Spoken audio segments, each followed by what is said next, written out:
Olá, que bom ter a sua companhia para mais uma exploração a fundo. Antes da gente mergulhar, um lembrete rapidinho. Se você curte análises como essa, segue lá o canal Mergulho Profundo, Jornal Alfredo Wagner Online, tá? Para ficar por dentro de tudo. Ok, então vamos lá. Temos aqui um artigo bem denso do Jornal Alfredo Wagner Online. Ele é de 5 de agosto de 2025. E o título, olha, já diz muito. O cerco se fecha.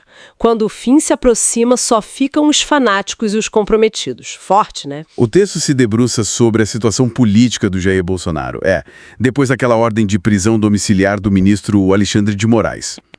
A nossa conversa hoje vai ser para tentar entender o que o artigo descreve, assim, como uma aparente derrocada política e o ponto principal, o esvaziamento da base de apoio dele. Exato. O foco vai ser entender essa dinâmica, sabe? Esse encolhimento da base.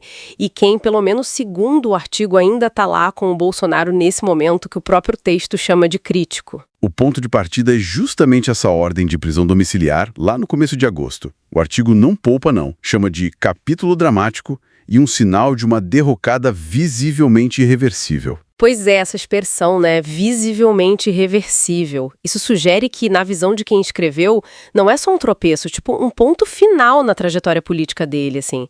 E a consequência que eles apontam logo de cara é um afastamento gradual de seus apoiadores. E o texto vai detalhando quem está saindo, né?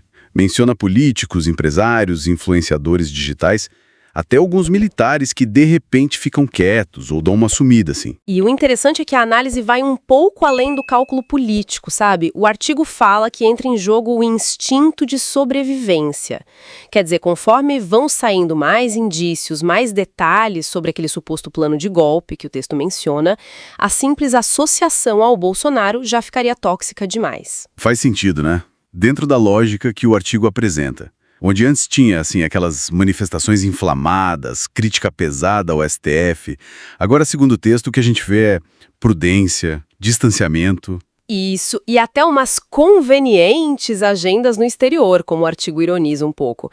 É uma mudança de postura bem clara, né? Alguns ex-aliados, percebendo esse cenário todo que o texto descreve, já estariam até tentando se reposicionar, buscando umas pontes com o centro, talvez com a esquerda moderada. É um movimento clássico, né, de autopreservação política, como está descrito ali, bem pragmático. Aí fica a pergunta, né, diante desse quadro de debandada que o texto pinta, quem é que ainda está lá e por quê? O artigo é bem direto nisso, aponta 2 grupos específicos. O primeiro grupo que eles identificam são os radicais ideológicos, aqueles que, segundo essa análise, ainda estão muito agarrados naquela narrativa de um sistema corrompido e veem o Bolsonaro como o último bastião contra isso tudo, sabe? Uhum. E o segundo grupo, quem seria? Seriam os comprometidos diretamente com os crimes investigados. Para esse pessoal, defender o Bolsonaro no fundo, defender a si mesmo. O medo é que se ele cair, ele leve todo mundo junto, entende? O fascinante é essa divisão clara que o texto faz.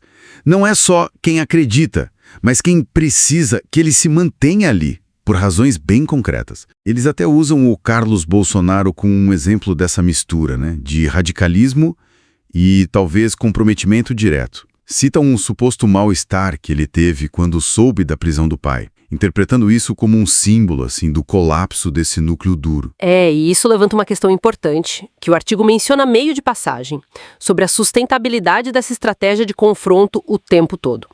Porque, né, quando as coisas saem do discurso e começam a esbarrar no Código Penal, a retórica perde um pouco a força. Aquilo que antes para os apoiadores parecia autenticidade, começa a ser visto, pelo menos na visão que o artigo apresenta, como uma ameaça à ordem democrática. Muda a percepção. Exatamente. Muda o peso das palavras, né? E qual o significado mais amplo disso tudo na leitura do artigo? Eles conectam esse cenário todo ao momento de reconstrução institucional do Brasil. Nesse contexto, o Bolsonaro vira um ativo em queda livre. Um problema para muita gente que antes via ele como solução ou, no mínimo, um aliado útil. É. E para fechar, o artigo usa uma metáfora bem forte, né? O bolsonarismo como uma bolha que vai murchando e o que sobra lá dentro, no final das contas, segundo o texto, são só os fanáticos e os cúmplices. Essas são as palavras exatas que eles usam. Isso deixa a gente com uma reflexão aqui que talvez vá um pouco além do que o texto discute diretamente, mas que deriva disso tudo. Qual vai ser o destino político desses grupos que ficam? Os fanáticos e os cúmplices, como o artigo descreve. À medida que o cerco se fecha na figura central, como essa fragmentação pode acabar redesenhando uma parte do nosso xadrez político nos próximos anos? Fica a pergunta, né? Excelente questão para a gente continuar pensando. Olha, muito obrigado por acompanhar a gente nessa análise mais a fundo e para não perder as próximas conversas e continuar explorando esses temas com a gente, não esquece, segue o Mergulho Profundo Jornal Alfredo Wagner Online. A gente se encontra na próxima. Até lá!